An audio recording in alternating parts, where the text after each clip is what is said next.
Bertrand is from Lean Square. Bertrand has spent the past 5 years backing bold founders in gaming, sports and music tech, and is fueled by a deep love for music and the magic of live experiences. So welcome. And join us on stage, your panel.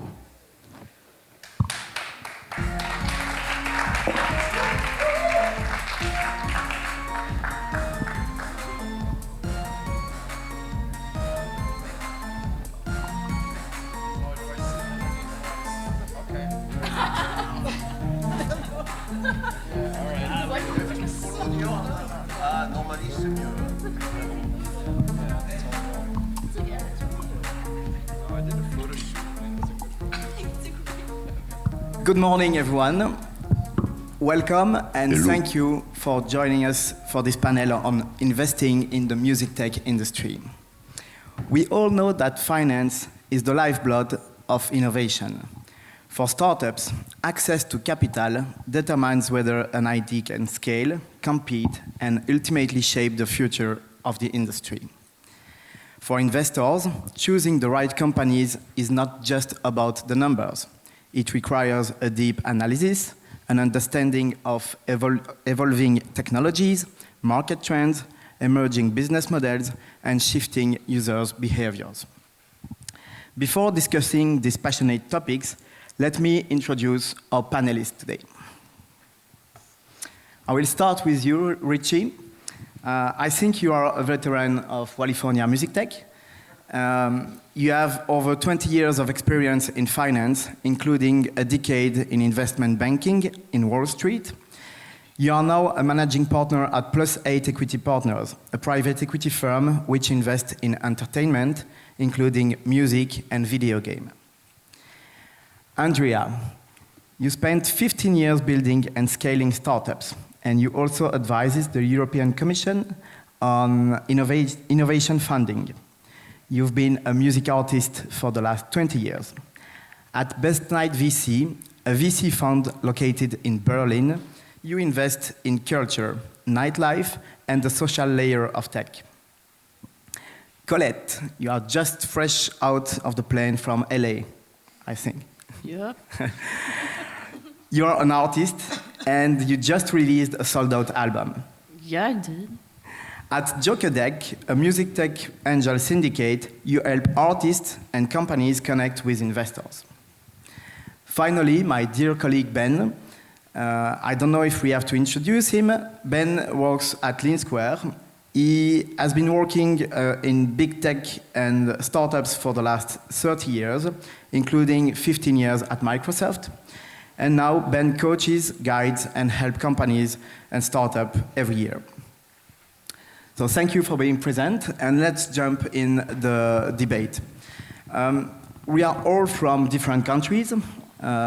West Coast and East Coast are different countries, I think, so we can say that.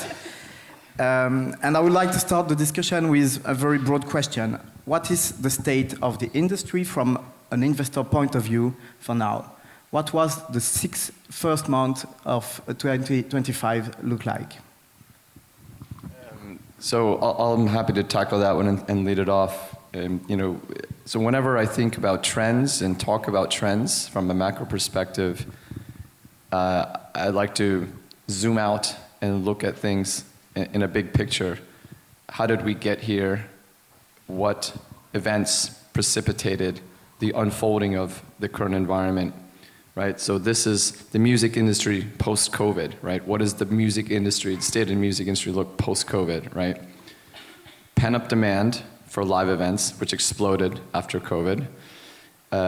Intense amounts of liquidity driven by the various monetary policy, both in the US, the Federal Reserve, and the EU regulators around banking and Bank of England.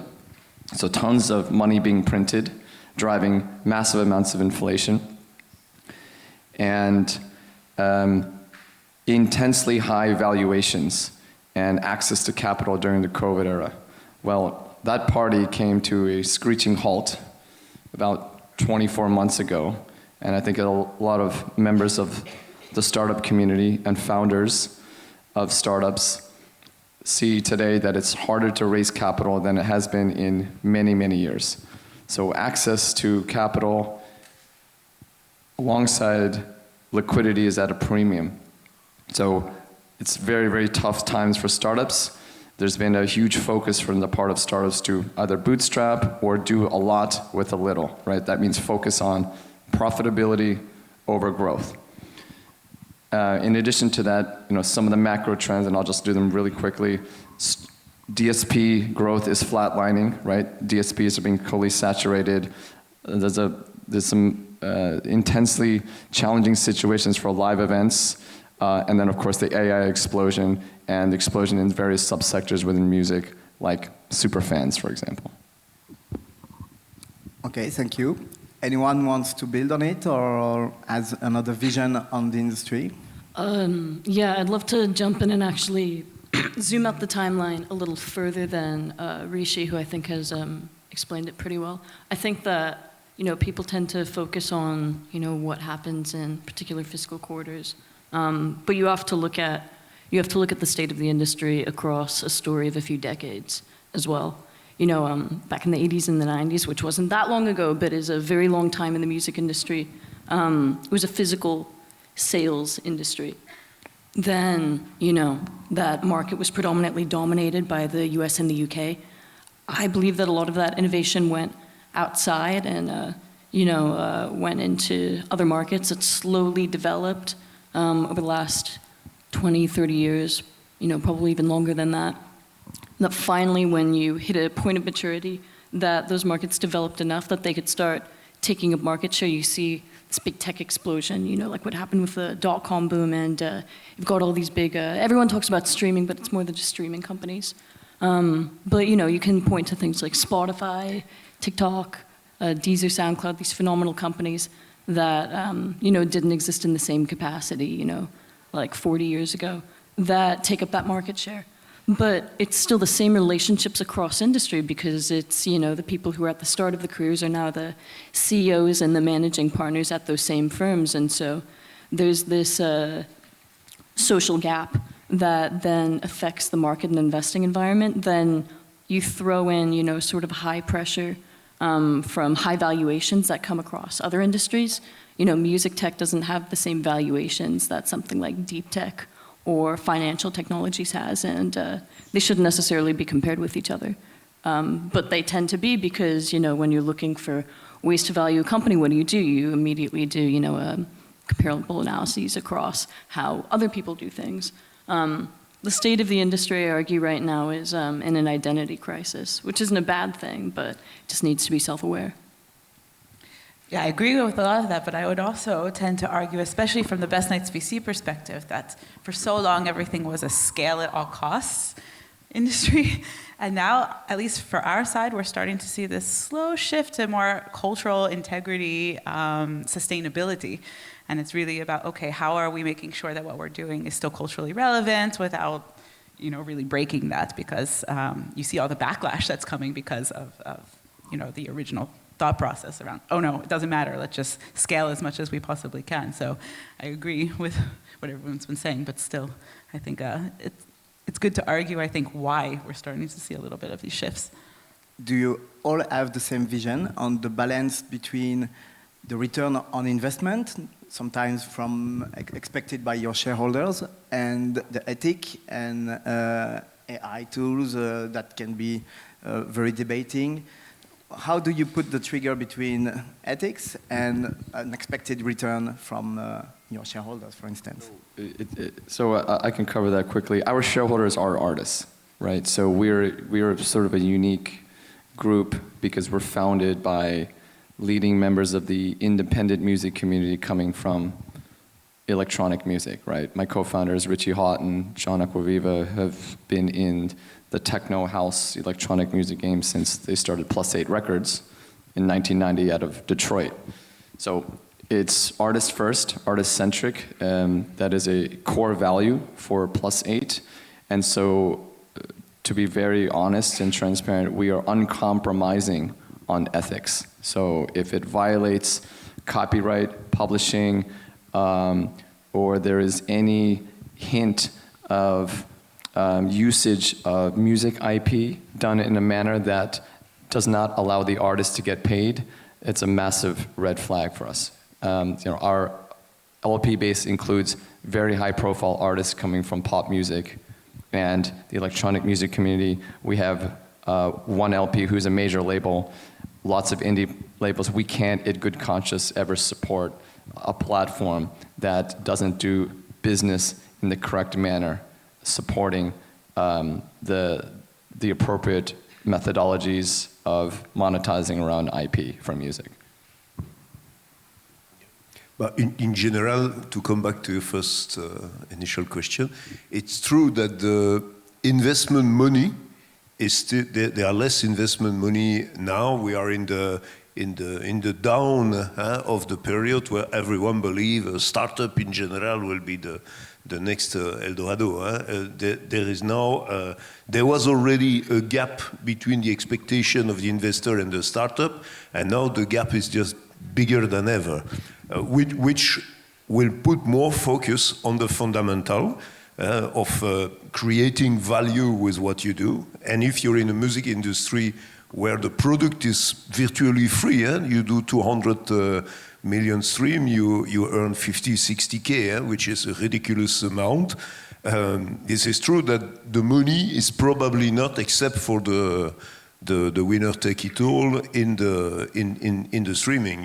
Gillian Welch said everything is free now, and that's basically a very particular aspect of this industry. The product is free, so everything is around it, and of course it makes investment particularly challenging and interesting. And how do you react to that? Do you think that it's necessary to have already an exit strategy with a major buying the startup, or someone huge from in the cap table to enter the company? How do you adapt your criteria to invest in startups, seeing this huge concentration? Well, so really quickly, not all startups are appropriate for VC money. Let's start there, okay? So there's nothing wrong with having a mom and pop shop that employs 15 people and you make good cash flow and good revenue. The minute you take VC money, you get all the drama that comes with it, okay? So Agree. Be careful who you take money from is a core piece of advice here, because the risk-return profile of a VC is vastly different from, your mom investing in your company or your friends and family. It's just a different perspective altogether. There's certain mandated return profiles and numbers, return on investment metrics that the VCs intend to achieve. They want some level of control. They want to sit on your board. They want to, perhaps veto rights on major corporate decisions. So you get everything that comes with it when you take VC money. Now, with regards to, exits, as a VC, right, we have a fiduciary responsibility to our limited partners. And so very much, we're not looking for a company that's going to be a nice, mom and pop shop employing 15 people. We're going all in. So we're looking for, the $100 million plus to $1 billion plus revenue type businesses. And so liquidity and an exit strategy is very important for us. So when we do investments, it's like, is there a realistic buyer in the market? Is this a company that could go public?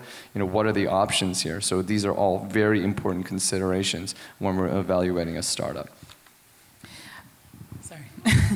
I was just going to say that I think we look at things a little bit differently at Best Nights VC because, we do have the luxury of being a CVC. We're Jägermeister's VC. So we have one LP. We're looking to leverage the companies that we invest in for the best synergies. So at the end of the day, we are looking for VC backable businesses, and I fully agree with Rishi on what that is. But I think the major difference is that, we're not automatically saying it has to be this unicorn. We're looking for the cultural middle class, more or less, the ones that are still building all this infrastructure for, subcultures and creators and everyone that is bringing the social element back to it. So it's not necessarily this, it's going to be that unicorn status, but still has to be a venture backable business. It's not just the mom and pop.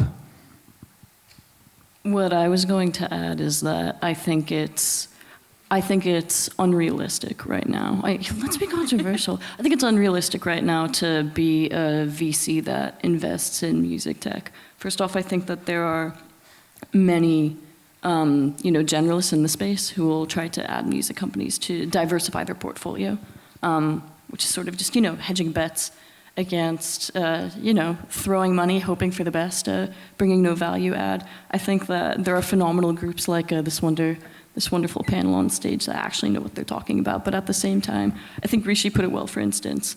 It needs to be something that's venture backable. It needs to be something that you can bring back to the LPs that you have on board that demonstrate returns, because there is fiduciary responsibility. And in order to do that, you need to have proven traction. So it makes it really hard, and please correct me if I'm wrong, but I don't think that it's realistic for even music tech VCs at the early stage to be able to go in on true pre-net revenue, pre-seed ideas. Just by nature of it's not a great corporate investment at that level.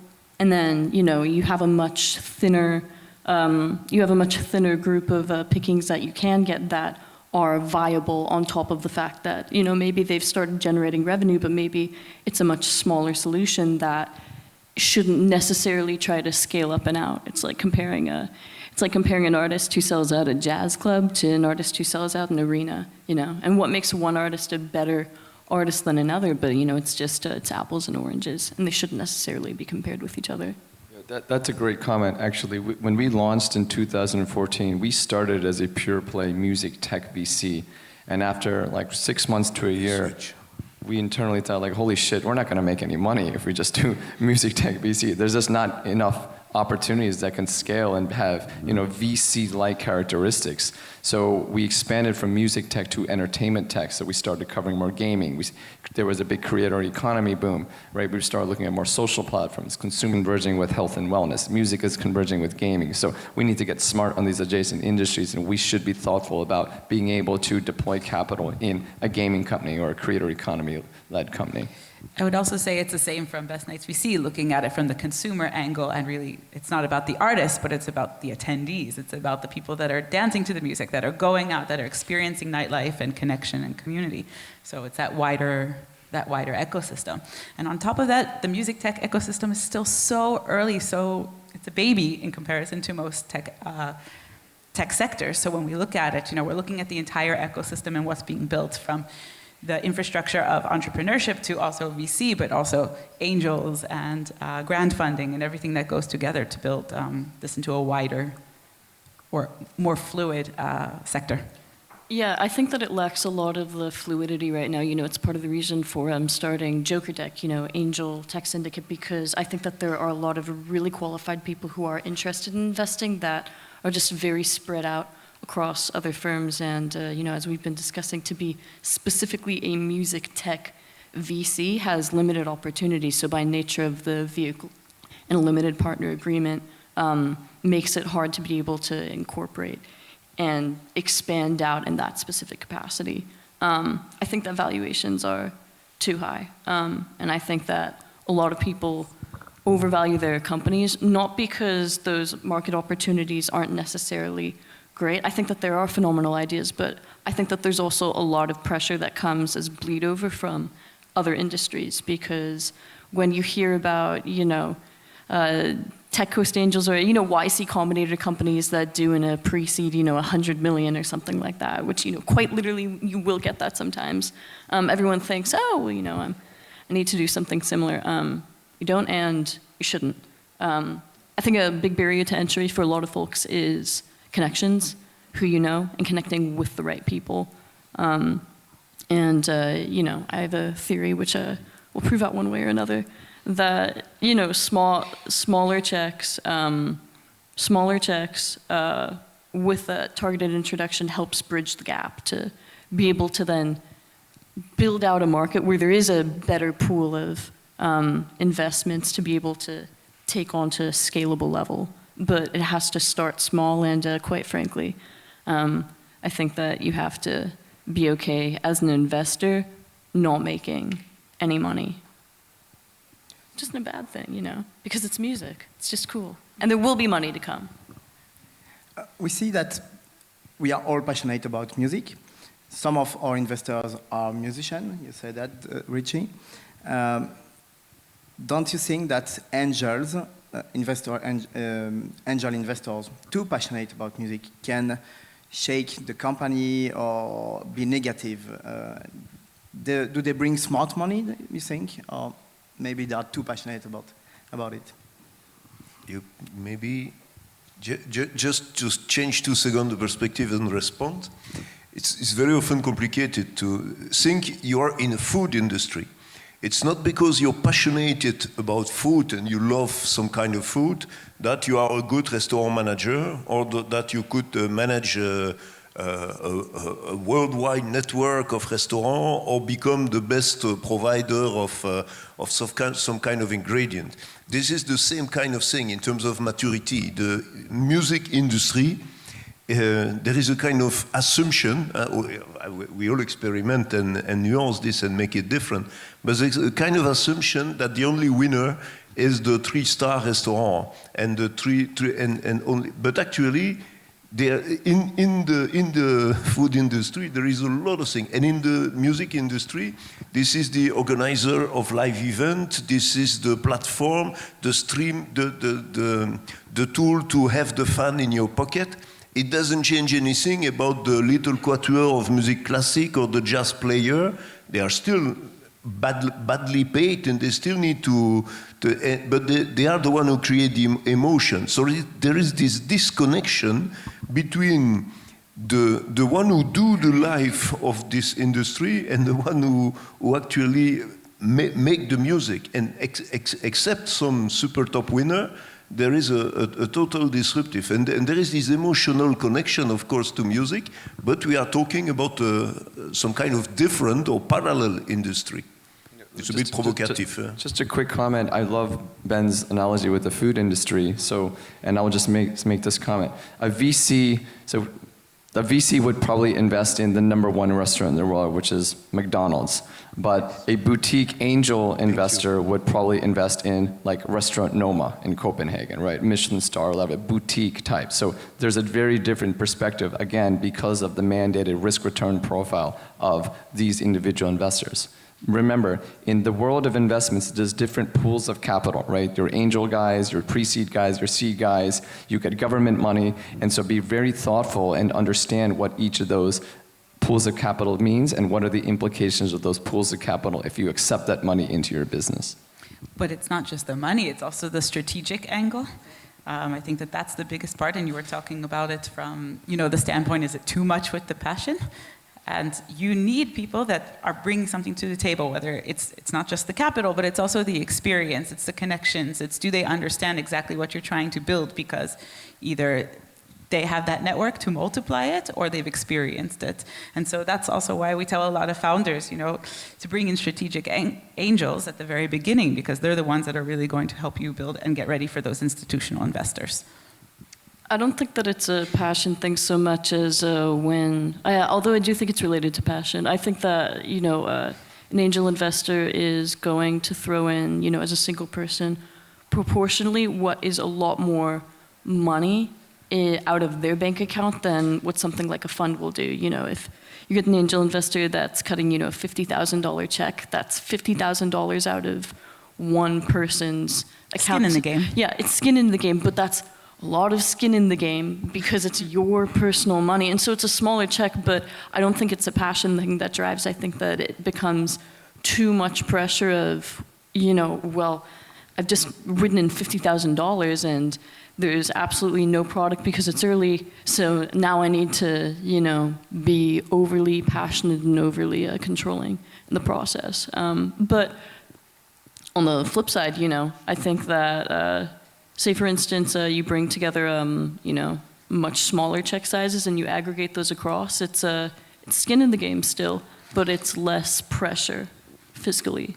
Right, that I agree with. I guess I just meant to say that, when you're bringing on these angels, it's also from the standpoint that you want someone that's really going to make sure your business moves faster, and it's from that strategic angle that they understand it. And we come back on the expectation gap. What do people expect from each other? And the less money they are, the more you see how the gap is big. This is true with all startups, and this is particularly true, of course, in music tech.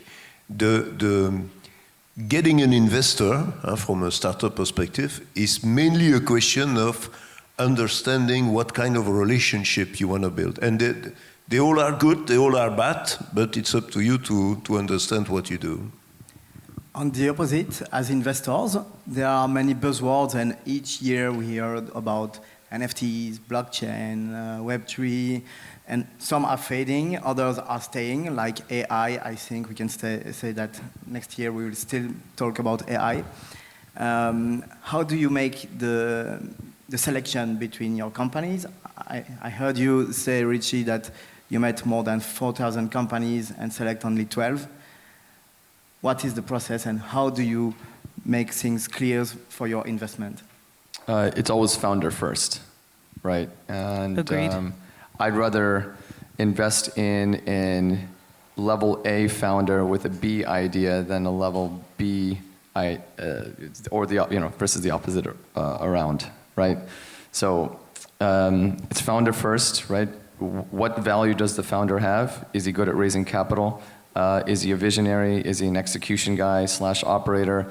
Really depends. Next is he going into a highly saturated market, right? Sometimes as an investor, especially in AI, very saturated, super fans, very saturated, right? We meet a startup and we meet 9 of their competitors, and we have to think internally, okay, which is the right horse for us to back?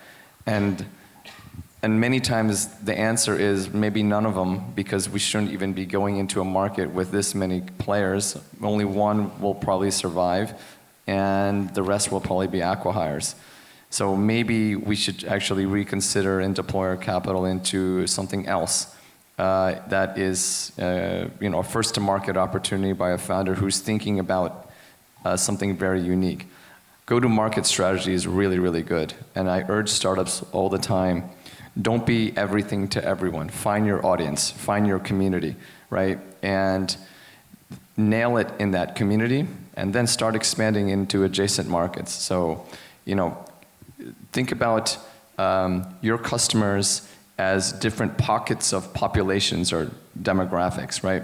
The elderly, sports enthusiasts, health and wellness folks, university students, etc. So when you start thinking about like, wow, maybe I can have a product that will achieve product market fit more quickly because I understand the customer, I understand the folks I'm selling to, you can de-risk your business before you even started.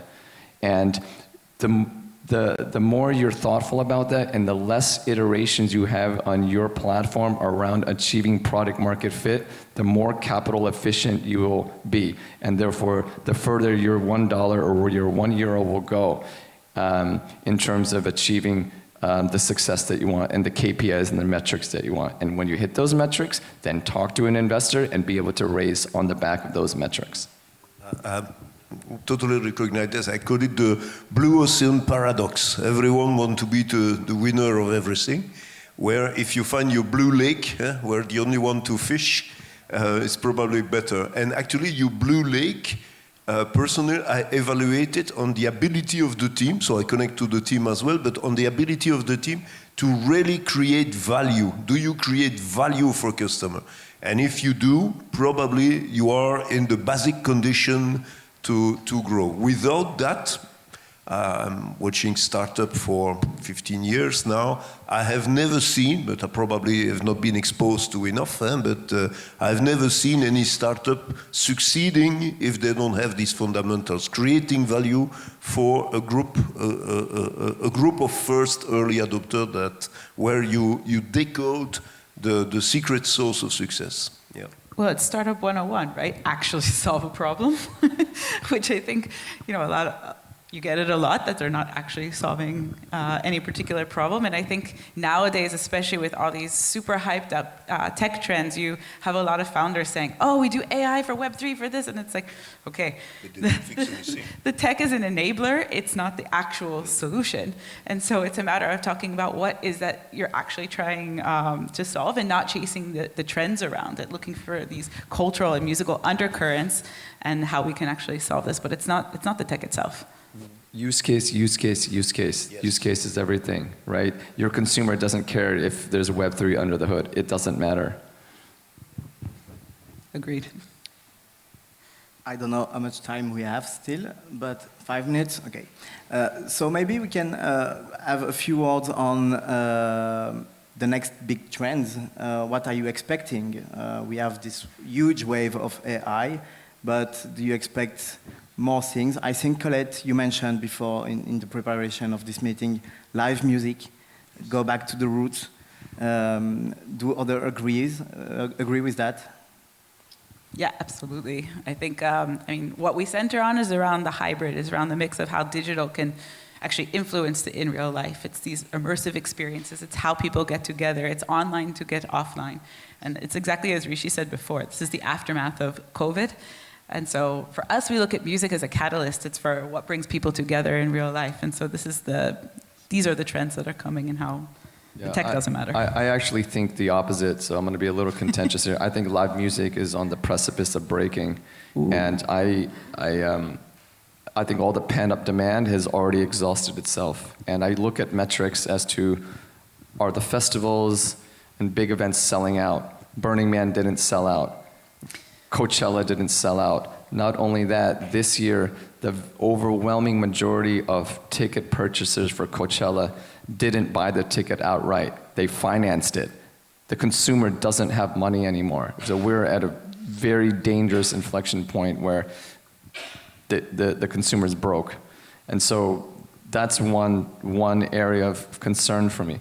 Other areas of macro trends that I think are pretty exciting is I think royalty advancement businesses are doing really, really well. Companies like Beat Bread, you know, giving money and giving an opportunity for access to capital for the independent artists.